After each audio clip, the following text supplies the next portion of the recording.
بالله صدق الله العظيم وبلغنا رسوله النبي الأمين الكريم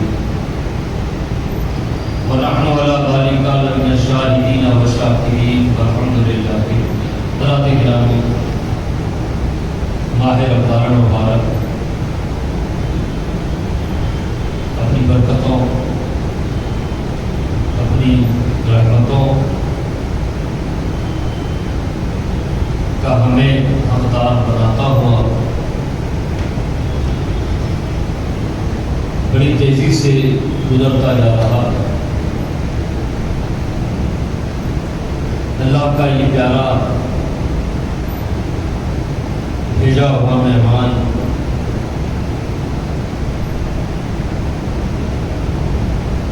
آیا، ہماری زندگیوں میں ایک انقلاب پیدا ہوا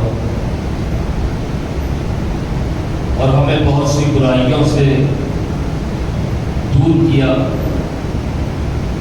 اور نیکیوں کے قریب ہونے میں ہمارا مددگار ہوا۔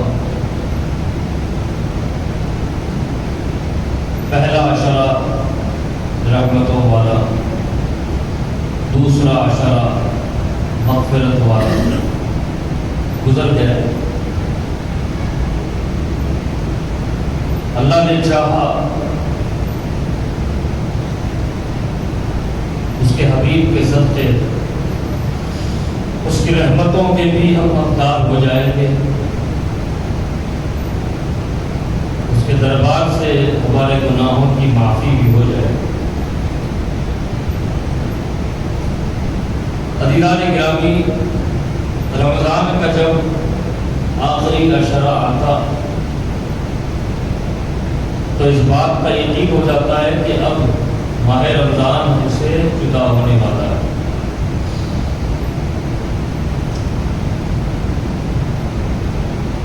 اب ہماری جو حالت ہے، مسلسل روزہ رکھے ہوئے ہیں، سحری ہو رہی ہے، افطار ہو رہی ہے، تراویح ہو رہی ہے، راتوں میں قیام ہو رہا ہے،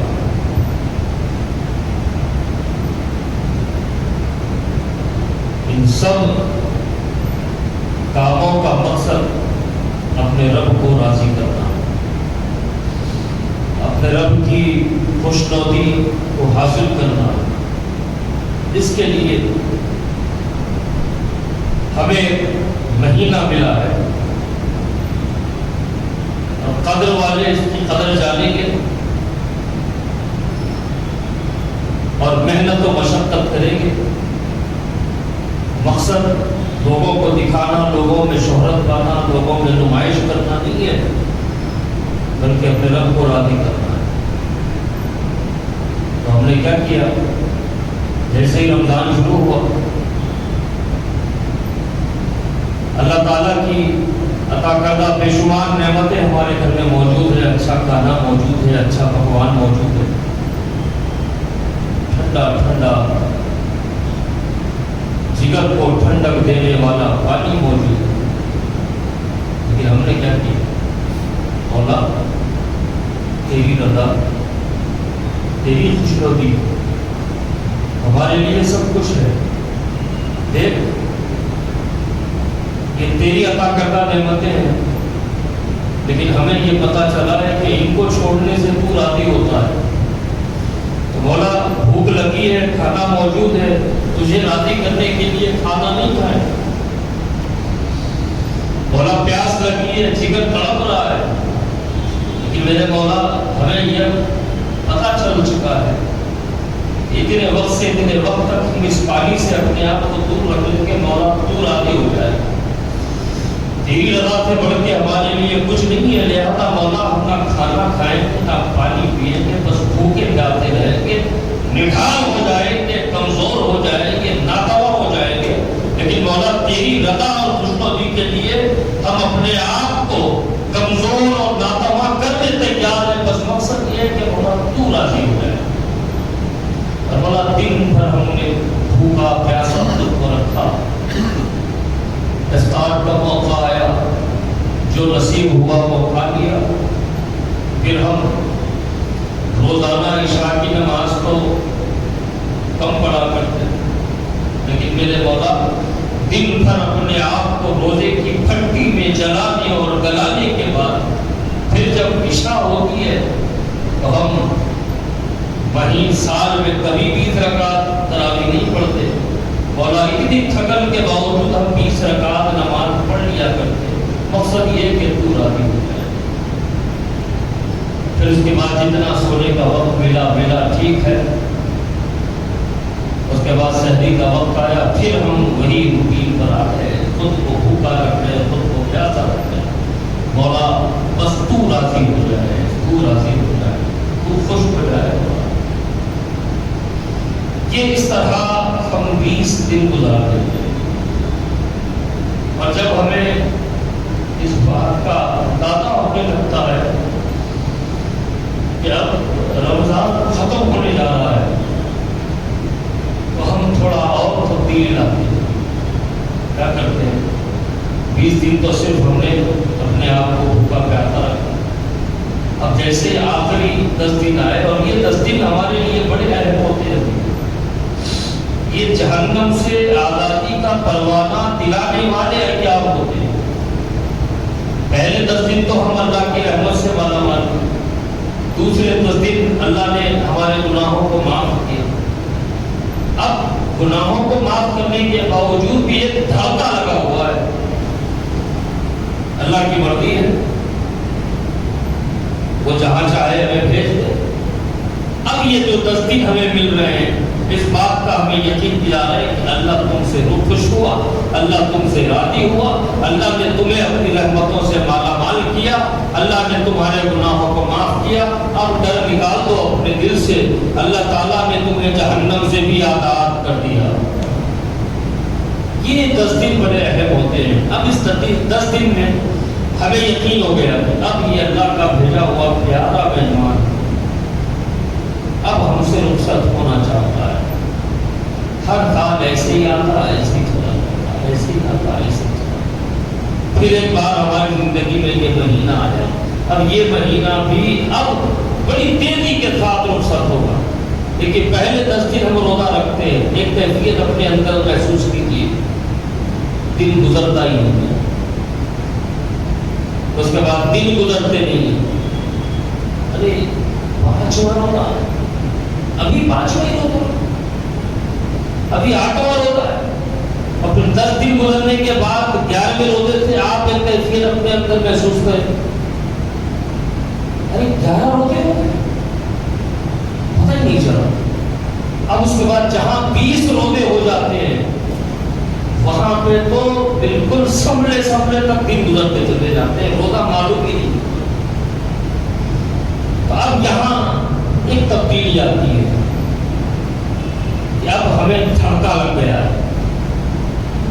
دھڑکا کیا لگا کہ پتہ نہیں اللہ کی رحمت سے ہم مالا مال ہوئے یا نہیں ہوئے، پتہ نہیں اللہ نے ہمارے گناہوں کو معاف کیا یا نہیں کیا. ایک دھڑکا لگ گیا. تو ہم نے کیا کیا؟ اب تک تو صرف کھانا رکھا تھا، بھوکے رہ گئے، پانی موجود تھا، پیاتے رہے. اب کیا کیا؟ آخری 10 دن بہترین گھر موجود ہے، اے سی لگا ہوا کمرہ موجود ہے، آرام دہ بستر موجود ہے. گھر بھی چھوڑا، کمرہ بھی چھوڑا، بستر بھی چھوڑا، اور چند کپڑے اپنے ہاتھ میں لیے، اوڑھنے کی ایک چادر اٹھائی اور مسجد پہنچ گئے. مسجد پہنچ گئے. اب مسجد پہنچے اس انداز میں اللہ کے گھر کے در پر پڑ گئے. مولا رحمت سے مالا مال ہوئے نہ ہوئے پتہ نہیں، تیری بارگاہ سے ہماری گناہوں کی بخشش ہوئی یا نہیں ہوئی پتہ نہیں. مولا اب صرف 10-9 دن بچے ہوئے ہیں. اب ہم سب چھوڑ دیا، ہم نے ہمارا بڑا کاروبار ہے چھوڑ دیا، ہماری ملازمت ہے ہم نے چھوڑ دی، ہمارے بیوی بچوں کی شاپنگ ہے ہم نے چھوڑ دی، بہترین گھر ہے چھوڑ دیا، آرام دہ کمرہ ہے چھوڑ دیا، نرم ملائم بستر ہے ہم نے چھوڑ دیا. مولا سب چھوڑ چھاڑ کر تیرے در پر آ کر پڑ گئے. اب اٹھیں گے ہم اس وقت جب ہمیں اس بات کا یقین ہو جائے گا کہ تیری رحمت سے مالا مال بھی ہو گئے، تیری بارگاہ سے ہمارے گناہوں کی بخشش بھی ہو گئی، اور مولا جہنم سے آزادی کا پروانہ بھی ہمیں مل گیا، اسے کہتے ہیں اعتکاف۔ عزیزان گرامی، میرے آقا صلی اللہ علیہ وآلہ وسلم نے بڑے فضائل بیان فرمائے، بے شمار فضائل اعتکاف کے ہیں، لیکن یاد رکھو امت مصطفیٰ کو یقیناً فضائل ترغیب کے لیے ہوتے ہیں، رغبت دلانے کے لیے فضائل ہوتے ہیں، لیکن امت مصطفیٰ کا، سرکار کے غلاموں کا یہ معاملہ ہے کہ اب فضائل سے کوئی مطلب نہیں ہے۔ حضور کا طریقہ یہ تھا کہ جب رمضان شریف آتا تو آخری 10 دن میرے آقا اعتکاف بیٹھتے۔ ام المومنین سیدہ عائشہ صدیقہ رضی اللہ تعالیٰ عنہ فرماتی ہیں کہ حضور صلی اللہ علیہ وآلہ وسلم ہر سال ماہ رمضان کے آخری عشرہ یعنی 10 یا 9 دن جو ہوتے ہیں میرے آقا اعتکاف فرماتے، یہاں تک کہ، اور یہ معمول رہا میرے حضور کا، ایسا نہیں کہ ایک سال بیٹھ گیا اعتکاف آقا نے دوسرے دن چھوڑ دیا، نہیں۔ ام المؤمنین فرماتی ہیں کہ حضور صلی اللہ علیہ وسلم کو اللہ تعالیٰ نے جب تک وصال ظاہری عطا نہیں فرمایا، آقا نے ہر سال ماہ رمضان کی آخری عشرہ میں اعتکاف رکھا۔ حضرت خواجہ حسن بصری رضی اللہ تعالیٰ عنہ، بہت اولیاء کرام میں بہت اونچا مقام ہے آپ کا، فرماتے ہیں جب بندہ اعتکاف میں ہوتا ہے روزانہ اس کو 1 حج کا ثواب ملتا ہے۔ اللہ۔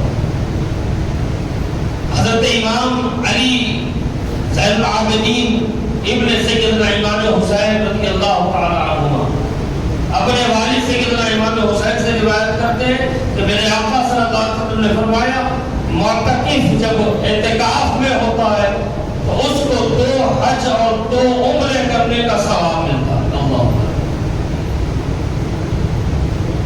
اور عزیزان گرامی، میرے آقا صلی اللہ علیہ وآلہ وسلم کا یہ ارشاد مبارک ہے کہ جب بندہ اعتکاف میں ہوتا ہے تو اعتکاف میں ہونے کی وجہ سے جن نیکیوں سے وہ رک جاتا ہے اس کو اتنا ہی ثواب ملے گا جتنا اعتکاف سے باہر رہ کر کوئی وہ شخص کوئی وہ نیکیاں کر رہا ہے۔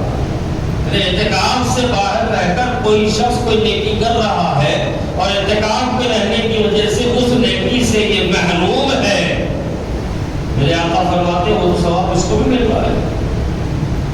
وہ کون سا ثواب ہے؟ نماز جنازہ ثواب کا کام ہے۔ کسی کا انتقال ہو گیا، زندہ ہو گئی، اعتکاف کرنے والا اعتکاف میں موجود ہے، اب وہ جنازے میں شرکت کے لیے نہیں جا سکتا، تو اب جنازے میں شرکت کا جو ثواب اسے ملنے والا تھا اعتکاف میں ہونے کی وجہ سے وہ جنازے میں شریک نہ ہو سکا، لیکن جنازے میں شریک ہونے کا ثواب اللہ نے اس کے نام اعمال میں رکھ دیا۔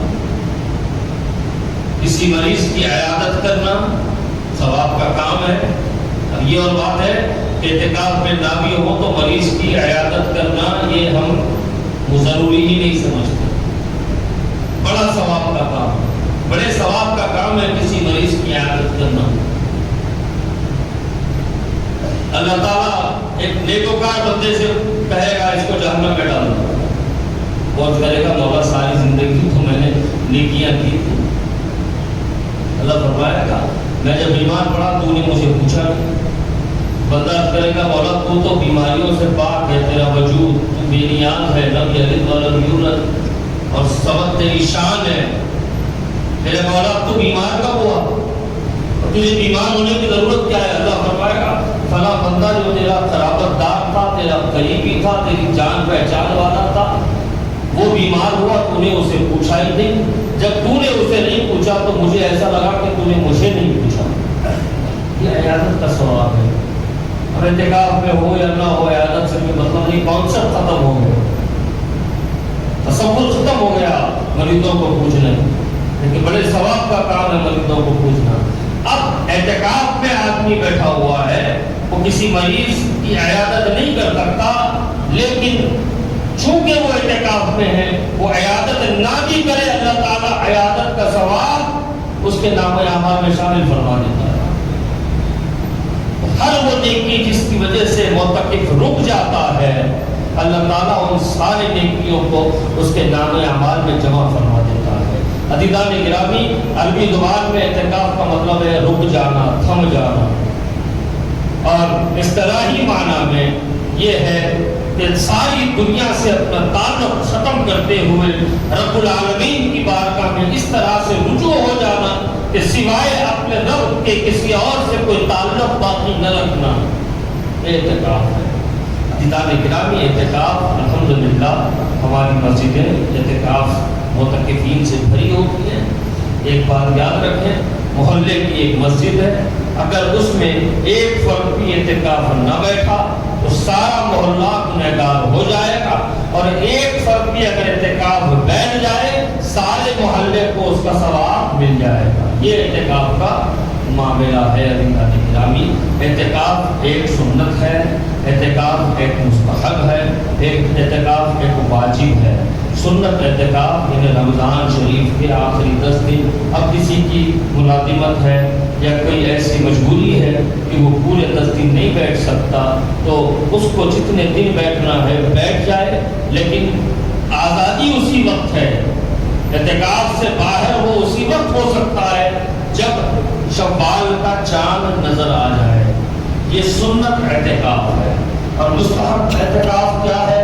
عزیزان گرامی، مستحب اعتکاف جو ہوتا ہے، آپ مسجد میں داخل ہو رہے ہو، مسجد میں داخل ہوتے ہوتے آپ نے نیت کرنی کہ میں اعتکاف کی نیت کرتا ہوں۔ اب آپ مسجد میں جتنی دیر اعتکاف رہیں گے، آپ کھائیں پیئیں گے ثواب ملے گا، بات کریں گے ثواب ملے گا، لیٹ جائیں گے ثواب ملے گا، سو جائیں گے ثواب ملے گا، بیٹھ رہیں گے ثواب ملے گا۔ یہ مستحب اعتکاف ہے۔ اور بہتر یہ ہے کہ جب بھی ہم مسجد میں داخل ہو جائیں اعتکاف کی نیت کر لیں کہ جو مستحب اعتکاف ہوتا ہے اس کے لیے وقت کی شرط نہیں ہوتی کہ اتنی دیر تک ہی آپ کو اعتکاف بیٹھنا ہے۔ آپ نیت یہ کر لیں کہ جتنی دیر میں مسجد میں رہوں گا اتنی دیر کے لیے میں اعتکاف کی نیت کرتا ہوں۔ عام طور پہ آج کل یہ جو شادیوں کا کلچر چل پڑا ہے کہ مسجدوں میں شادیاں ہو رہی ہیں، جبکہ مسجدوں میں شادیاں ہونا یہ اس پہ بڑی لمبی گفتگو ہے، کوئی ثابت نہیں کر سکتا۔ تو مسلمانوں کی شادیاں بھی مسجد میں ہو سکتی ہیں۔ دلیل دی جاتی ہے کہ حضور کی سنت ہے، حضور نے کتنے نکاح مسجد میں فرمائے، صحابہ اکرام کے نکاح مسجد میں ضرور ہوئے۔ اس کی وجہ یہ تھی کہ وہ حضور کو زحمت دینا نہیں چاہتے، لیکن خواہش یہ تھی کہ حضور خود نکاح پڑھے، تو وہ حضور کی مسجد میں آ جاتے حضور کو زحمت سے بچانے کے لیے، اور حضور آتے خطبہ نکاح پڑھتے، ان کو مبارکباد دیتے، ان کے لیے دعا کرتے۔ تو ایک وجہ تھی مسجد میں خطبہ نکاح، لیکن اسلام نے، اکابرین نے، ہمارے اسلاف نے اس مسجد میں نکاح کی روایت کو قائم نہیں کیا۔ اس کی وجہ یہ ہے کہ نکاح کے بہانے سے لوگ مسجد میں آ جاتے ہیں، بیٹھ جاتے ہیں، دنیاوی باتوں میں مشغول ہو جاتے ہیں۔ تو ایک تو گناہ ہے، اور جس کی وجہ سے یہ گناہ ہو رہا ہے اس کو بھی اتنا ہی گناہ ملے گا۔ تو خواہ مخواہ کے بیچارہ بوڑھا نئی زندگی شروع کر رہا ہے اور لوگوں کے گناہ کا بوجھ اپنی پوٹلی میں ڈالے گھر کو جا رہا ہے، یہ کوئی تو بات نہیں ہوئی۔ تو بہرحال آپ جب بھی مسجد میں داخل ہوں مستحب اعتکاف کی نیت کریں کہ مولا میں جب تک مسجد میں رہوں گا اعتکاف کی نیت کروں گا، وہ چاہے 1 منٹ کے لیے صحیح، 1 گھنٹے کے لیے صحیح، 1 دن کے لیے صحیح۔ گناہ نہیں ہوگا، عذاب نہیں بول لیں گے آپ، بلکہ آپ جتنی دیر مسجد میں رہو گے آپ کو سانس لینے کا بھی ثواب ملتا ہے۔ اور ایک اعتکاف ہے واجب، آپ نے منت کی کہ مولا اگر میرا یہ کام ہو گیا تو میں اعتکاف کروں گا، تو اس کے لیے شرط یہ ہے کہ روزہ بھی رکھا جائے گا، اور جتنے دن کی منت مانی ہے اتنے دن آپ کو اعتکاف رہنا پڑے گا۔ اب عزیزان گرامی، اللہ کا کرم یہ ہے کہ بہت سے نوجوانوں کو بھی اس بات کا شوق رہتا ہے کہ ہم معتکف ہو جائیں، مسجد میں اعتکاف بیٹھیں، اور رمضان کے جو آخری ایام ہیں، اور میں نوجوانوں کو مشورہ دوں گا کہ آپ حضرات کی آخری ایام، ایک ہمیں ڈر بھی لگا رہتا ہے کہ نہیں اب حدیث ختم ہو جائے گی، عید کے بعد پھر ایسی مزیدار حدیث نہیں ملے گی، تو گلی گلی ڈھونڈتے یہ آخری 10 دن ہم ہوٹلوں کے سامنے گزارتے ہیں۔ اس سے بہتر یہ ہے کہ ہم اعتکاف بیٹھ جائیں، نیت کر لیں اعتکاف کی، اللہ تعالیٰ ثواب عطا فرمائے۔ ایک بات. دوسری بات یہ ہے کہ اعتکاف بیٹھتے ہیں، مسجد کے بھی آداب ہیں، اس کا بھی ہمیں خیال رکھنا ہے. ایسا نہیں کہ ہم اعتکاف میں ہیں تو ہم محلے پہ احسان کر رہے ہیں، مصلیوں پہ احسان کر رہے ہیں، نہیں، بلکہ آپ کو مسجد کے آداب کا لحاظ رکھنا ہوگا. ہر نماز کے بعد ابھی دعا کے لیے امام صاحب ہاتھ بھی نہیں اٹھاتے، لوگ اپنا واٹس ایپ چیک کرتے ہیں، اور اعتکاف میں ہوتے ہیں تو یہ تو اور زیادہ ذمہ داری ہماری بن جاتی ہے کہ ہر تھوڑی دیر کو واٹس ایپ چیک کرتے رہ گئے. دنیا سے کٹے ہوئے ہیں، لیکن دنیا میں کیا ہو رہا ہے یہ بھی ہمیں پتہ ہونا چاہیے. اور اس کے علاوہ بات گفتگو کرنے کا بڑا شوق ہوتا ہے.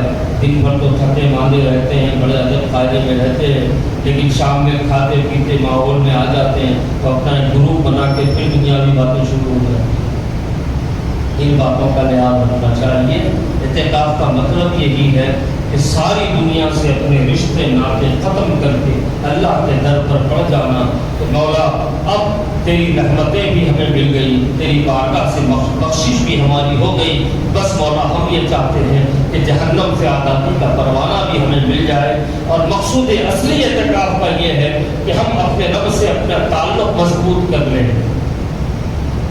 اور جب اعتکاف کرتے ہیں تو جو کیفیت ہمارے اندر تبدیل ہوتی ہے، ہمارے احساسات بدلتے ہیں. اس میں سب سے بڑا احساس ہمیں جو ہوتا ہے وہ یہ ہوتا ہے کہ ساری دنیا، سارے رشتے، سارے ناطے، سارے تعلقات یہ سب وقتیاں ہیں اور سب غرض کے ہیں. اصلی رشتہ تو ہمارا اپنے رب سے ہونا چاہیے، اور وہی ہمارا کارساز ہے، وہی ہمارا مددگار ہے، وہی ہمارا حامی ہے، وہی ہمارا ناصر ہے.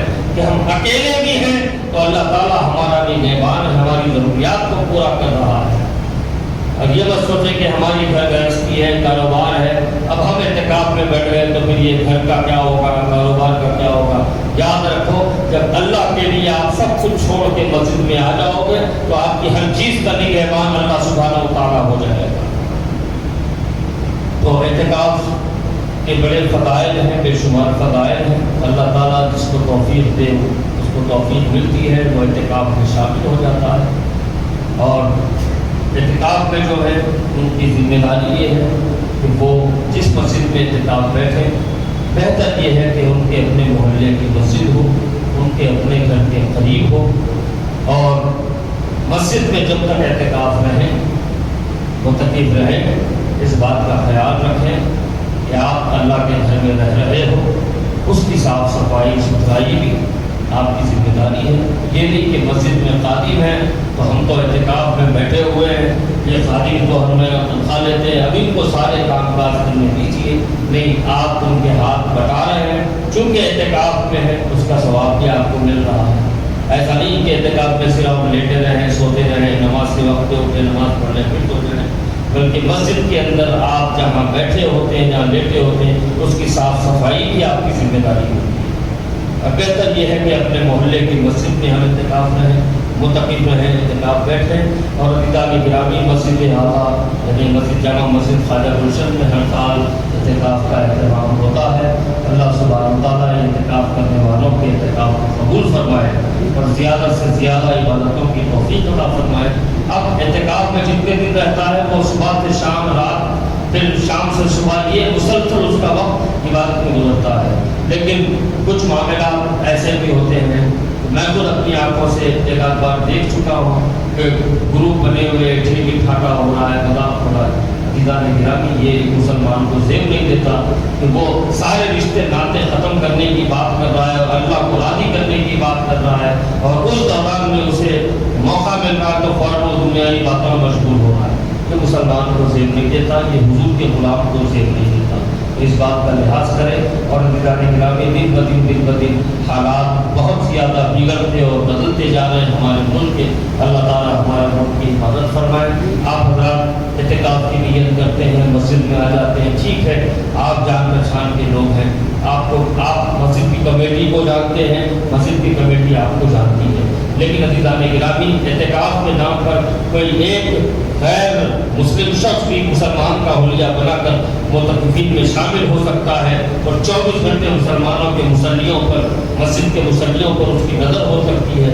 تو بہتر یہ ہے کہ ہمارے جو مؤذن صاحب ہیں اللہ تعالیٰ ان کو صحت کے ساتھ سلامت رکھے، جو حضرات اعتکاف بیٹھنا چاہتے ہیں وہ اپنا آدھار کارڈ اور فون نمبر مؤذن صاحب کے حوالے کر دیں، اور کمیٹی اس پر ڈیسائیڈ کرے گی کہ آپ کو اس مسجد میں اعتکاف بیٹھنے دیا جائے یا نہ دیا جائے، یا پھر آپ کو یہ مشورہ میں خود دے رہا ہوں، میری ذمہ داری ہے کہ آپ، بہتر یہ ہے کہ آپ اپنے محلے کی مسجد میں معتکف ہیں، کیونکہ حالات پہلے جیسے ہمارے ملک کے نہیں رہے، بہت ساری تبدیلیاں آئی ہیں۔